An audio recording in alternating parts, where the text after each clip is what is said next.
sudah tidak heran lagi jika pola konsumsi manusia mengalami perubahan dari waktu ke waktu.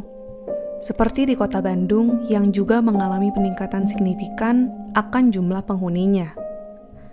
Dengan adanya peningkatan tersebut, tentu berdampak pada jumlah sampah yang dihasilkan hingga saat ini.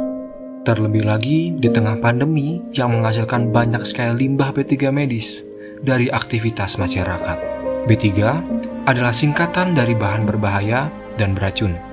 Limbah B3 medis ini juga mengancam kesehatan serta kelangsungan hidup manusia dan makhluk hidup lainnya, seperti limbah tes swab, masker, APD, hingga plastik keperluan medis lainnya. Apalagi dengan rumah sakit yang terus menjadi penyumbang terbesar mengenai limbah B3 medis. Hampir 300 ton limbah B3 medis perharinya berasal dari rumah sakit, apotek, dan puskesmas. Menurut WHO, sekitar 15% sampai dengan 20% jenis limbah rumah sakit dapat membawa risiko yang lebih besar terhadap kesehatan. Lantas, harus bagaimana jika tidak ada perhatian khusus terkait penanganan dari limbah medis yang dihasilkan? Pada kesempatan kali ini, kami bertemu dengan PT Jasa Medivest untuk menelusuri bagaimana diolahnya limbah B3 medis tanpa membahayakan kesehatan dan lingkungan. Caranya dengan memusnahkan limbah B3 medis.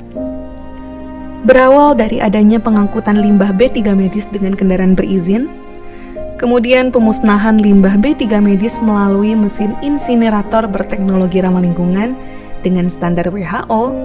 Setelah itu, penimbunan hasil bakar B3 medis. Kemudian, langkah terakhir yaitu proses pengolahan limbah B3 medis yang dilaporkan kepada Kementerian Lingkungan Hidup.